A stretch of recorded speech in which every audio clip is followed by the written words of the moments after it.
This is it, papunta na nga kami ng Naiya.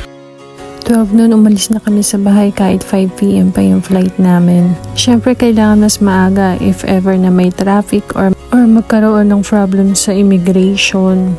Yun nga, tama ang kuya. Ang haba ng pila sa immigration, di ko na nga na-videohan kasi dire-diretso kami. Dahil may kasama kaming senior at ayun ang nanay, nasa priority lane kami. At dahil maaga kami natapos, dito kami kakain at magpapahinga sa Pugs Lounge. Simple nga lang yung mga pagkain nila pero masarap naman. Di ko na na-videohan yung venue kasi gutom na ako eh.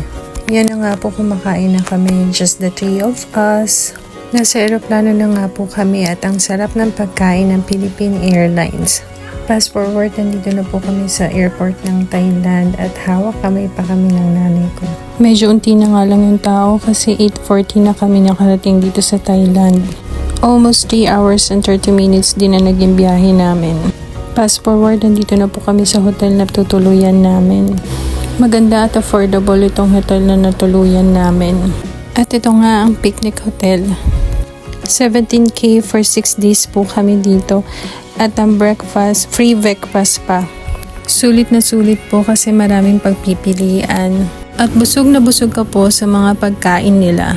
After po ng breakfast ay gumayak na kami at ang first destination ay ang Wat Arun. 100 baht po yung entrance fee with free bottled water pa. Nakakamangha po ang mga ganda ng mga temple nila. After naman po namin sa Wat Arun ay sumakay kami ng boat papunta sa second destination namin. At yun ang The Grand Palace. 35 baht po pala ang pamasahe dito sa boat. Siyempre bago pumasok sa The Grand Palace picture muna. Dito pa lang sa pagpasok mo mamamangha ka na sa ganda ng lugar.